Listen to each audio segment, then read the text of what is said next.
How I went from this to this naturally. And in this video, I'm going to show you exactly how you can do it too. These days, a lot of men are experiencing hair loss. You go for a walk, you see bald heads everywhere, receding hairlines. And it's not just in older individuals. It's happening in younger men. Just like myself in the picture.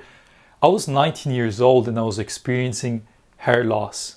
And I was confused because I'm young, I'm healthy. My granddad, my dad never had hair loss issues. So one of the things was checked off. It wasn't because of genetics. So the next thing is probably due to testosterone and DHT. So I went about it and I checked my testosterone levels at the time. It came out to about 400 nanograms per deciliter. So then that came into my mind. It can't be testosterone then, because for testosterone, for DHT to be high, testosterone has to be high as well, because testosterone gets converted into DHT through the AOR enzyme. So I was confused. I was like, what is it then? Because you see all these studies. Well, there's actually one study saying that DHT causes hair loss, and it's on rats, and it's not really not that good of a study. So I started digging deeper and deeper, and I came to realize that it's not that way. It's not because of DHT, testosterone. It's not because you're not taking some supplement or whatever it is. It's actually quite the opposite. So the old way of fixing your hairline, and you see it everywhere. You see these ads of guys using microneedles, they're using minoxidil and things like that. These things can help, but these are just tactics. So you want to dig deeper. You want to understand what's the actual principle of fixing your hairline. You want to dive deep into it because you want to be analytical with it. You want the data. You want to make it logical. 1 + 1 = 2. So with that being said, I dug deeper and I came to a realization. So it's a few things that are causing hair loss.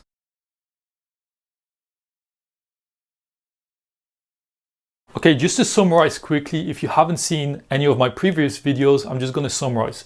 So to reclaim your masculinity, the 3 pillars are wealth, health, and relationships. And the KPI of masculinity equals total testosterone. And then for total testosterone, you have free testosterone. Free testosterone is the testosterone that you get to use for all the amazing benefits like muscle growth, drive, motivation, energy, just all the things you want as a man.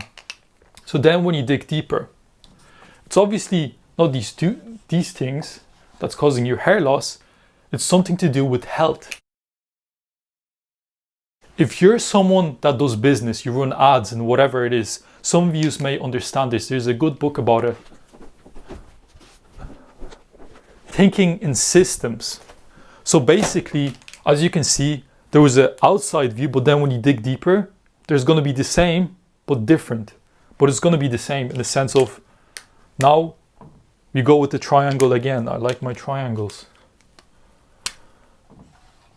So the 3 pillars of health, in my opinion. So the 3 pillars of health as a male is these 3 things. This is my opinion. This is what I coach guys on because I like to measure things. When I get a client onboarded, I want to be analytical about it. If you do X plus Y, you'll get Z. Not some, maybe if you did this, maybe you'll get this. No.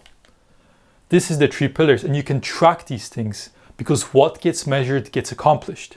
So let's get into it. For the metabolic rate, how you can measure it is your temperature and heart rate.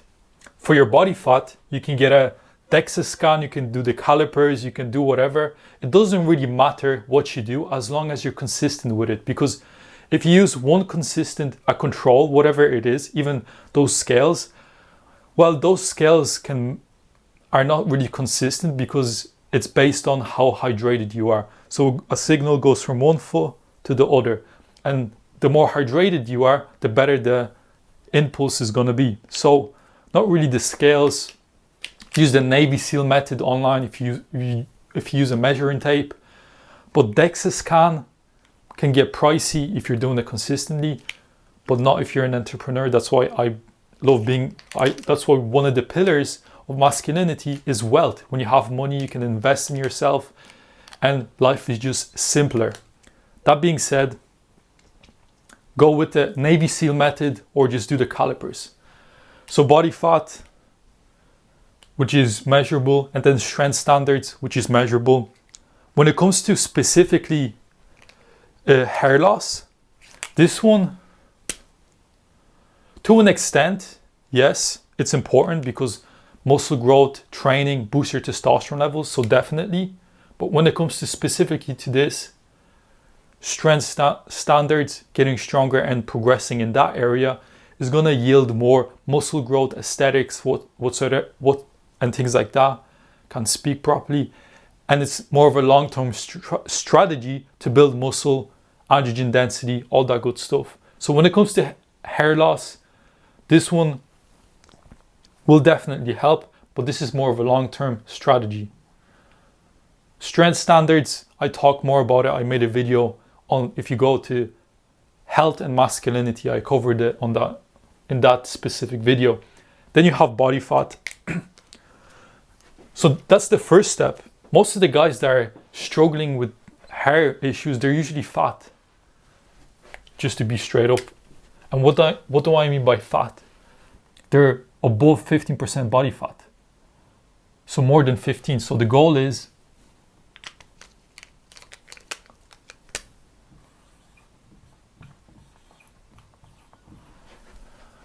The goal is 8 to 15% body fat. So that's the next thing. That's more of a medium term thing, okay?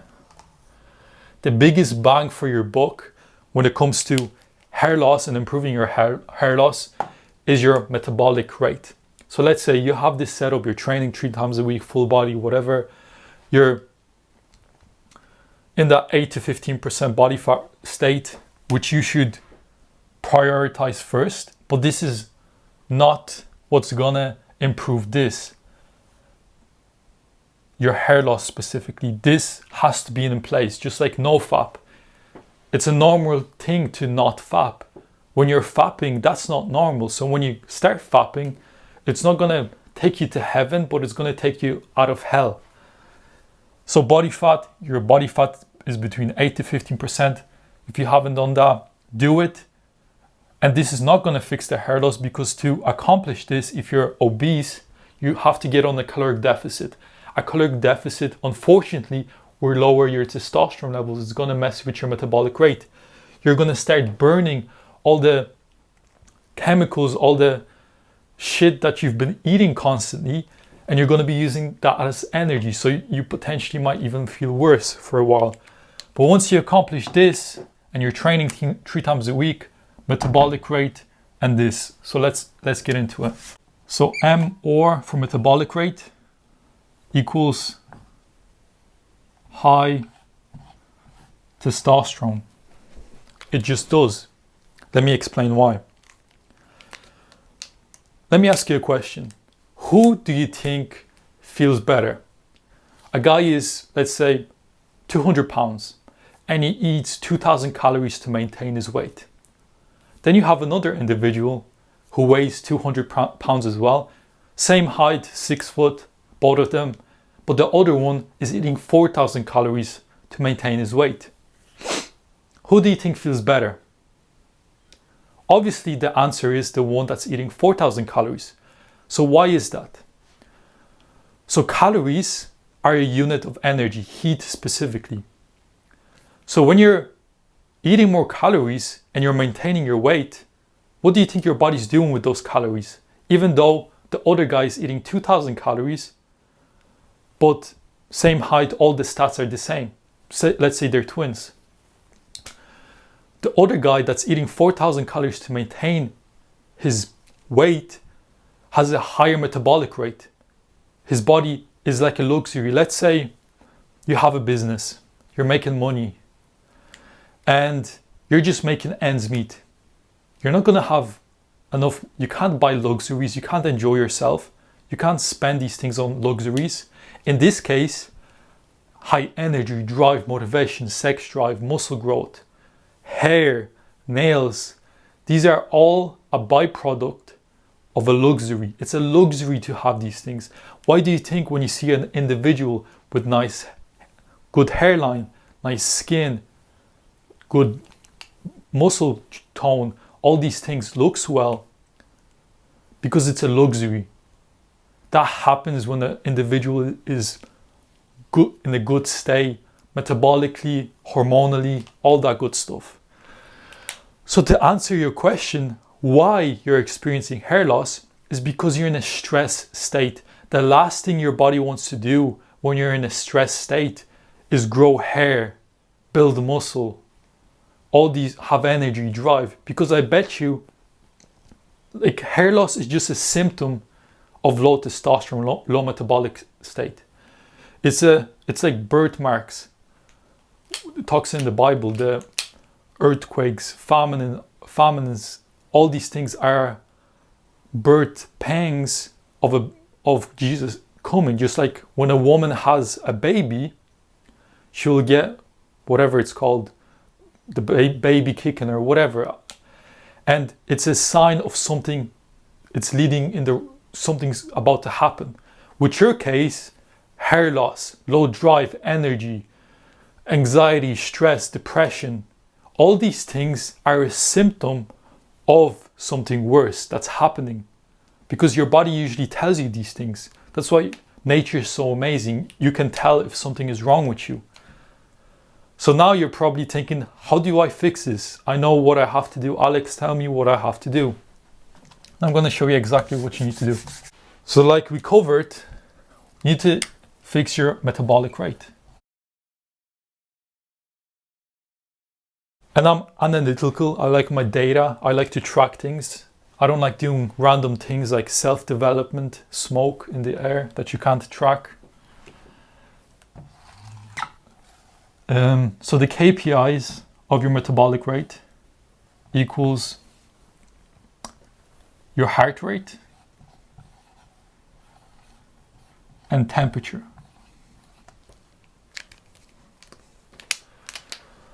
For your heart rate, resting heart rate needs to be 80 to 86 beats per minute, resting, and temperature 36.4 to 37 degrees Celsius for resting as well. Next time when you feel amazing, you have energy, I highly recommend tracking these two things. And these two things will probably be in this area when you feel amazing. And then vice versa, when you feel awful, not driven, demotivated, you're going to be cold and you're going to have low energy. One thing I like to do, I use a thing called an Aura ring. It's just charging currently, but I wear this all night, all day. It tracks my heart rate, it tracks my sleep, all that good stuff. This is not important. This is a luxury because I've made some money and I can buy these things. If you don't have money, I wouldn't buy this. Go manual labor way. If what some entrepreneurs tell me I shouldn't do things, that's manual labor. Give it to someone else. Waste your time on good stuff. But when you don't have the income, you can just track it right here for 30 seconds. Track how many beats, multiply it by 2, and that's your beats per minute. Temperature, this is the only investment that you have to do. Buy a little thermometer, cost a few dollars, few euros, and you track these things as frequent as you can, in the morning, in the middle of the day, in the evening, and just see where you are at. And you're probably going to be in the lower spectrum. I actually was talking to my sister's boyfriend, and he was talking to me because I mentioned these things because I'm obsessive. I talk about these things. This is my passion, right? And I mentioned this thing about him, like how temperatures, heart rates are decreasing in men, and that's why it's the energy. And he's like, oh, that's cool. I actually, when I used to work back in my old job in Ireland, they used to have to write their temperature every morning when they checked in for some reason. And you notice that everybody's temperature was like 34, 35. Like, that's crazy. So that being said, a lot of people don't notice it, but their temperature is very low. High temperature is a symptom of abundant state. You're producing heat as energy. Your body's in a wasteful metabolic state. Same with the heart rate. Many people think a high heart rate is a bad sign, but it's vice versa. A low heart rate is a symptom of a low metabolic rate. Your body lowers your heart rate. Usually marathon runners have really low heart rates because their body adapts in a way to preserve energy. So that being said, these are the two goals. Another thing with this, look at babies, for instance. When they're born, their heart rate is between 130 to 150. And the older they get, the lower it gets, and it should normalize around here. But most people are walking around, because I've worked with hundreds of clients and I check their heart rates. Most guys are starting 60, 50. Guys, like when I work with professional boxers, amateur boxers, their heart rate is like in their 40s because they're doing a lot of cardiovascular things. So because your body is smart, it's going to adapt. So to summarize, metabolic rate, KPIs, heart rate, and then other tactics that you can do. So you see a lot of people doing microneedling, minoxidil, all these things. That's a tactic to accomplish what? More blood flow, more energy into that area, more ATP. So sunlight, red light therapy works with that. But the principle is increasing your metabolic rate, because the metabolic rate is going to increase your blood flow, recovery, all that good stuff. This is the principle, and the tactics is things like, I don't know, red light therapy, all these things, eating more calories. For example, in fitness, a principle of fat loss is a caloric deficit. A tactic would be intermittent fasting, but the principle is a caloric deficit. In business, a principle would be value, a tactic would be selling a course. So that being said, I know I rambled a bit and I covered a lot of things. And yeah, this is the new way. This is trackable. You can track this. What gets measured gets accomplished. But now you're asking, okay, so currently you're at this stage. You're at your current state. You have hair loss issues, low testosterone and things like that. So you're at your current state. The reason why you're at your current state is because of the things that you've done in the past, cause and effect. For you to accomplish your specific goal, you need to take certain steps to go from here to here. Let's say you take someone like Arnold Schwarzenegger and you take everything, all his muscle from him. It would take him such a quicker time to get to his peak state, not because of tactics or some discipline or whatever. It's because of wisdom. He knows how to go from here to here because he has the wisdom. So how do you get from your current state to your desired state of low metabolic to high metabolic? There's two ways. You can hire a coach, search up metabolic rate coach. I do this as well. You don't have to work with me. You can do whatever you want. And other way, I can show you, summarize it. But if you're an individual that doesn't really understand fitness, metabolic rate, calories, all that good stuff, this is going to come in one ear, come out to the next. So what a coach can do is design you a meal plan, show you what supplements to take, how to fix your micronutrient deficiencies, all that good stuff. So the principle is, let's say you're consuming 2,000 calories per day, and you notice that's your maintenance of calories. Every week, add an extra 100 calories. So you're burning more, your body starts burning more calories. And I don't want you to do this by, oh, I'm going to move more, so I'm going to burn more calories. No. If you're sitting and doing nothing, your body should burn an extra 100 calories by fixing your micronutrient deficiencies, by improving your hormones, by training, by getting sunlight, resting, all that good stuff. So the goal is getting your body to consume more calories, specifically carbohydrates, because carbs, sugar, is the octane fuel of your body. This was my strategy to go from receding hairline to improving my hairline. And I'm gonna keep going. That being said, I hope you got some value out of this, and I'll see you in the next. Peace.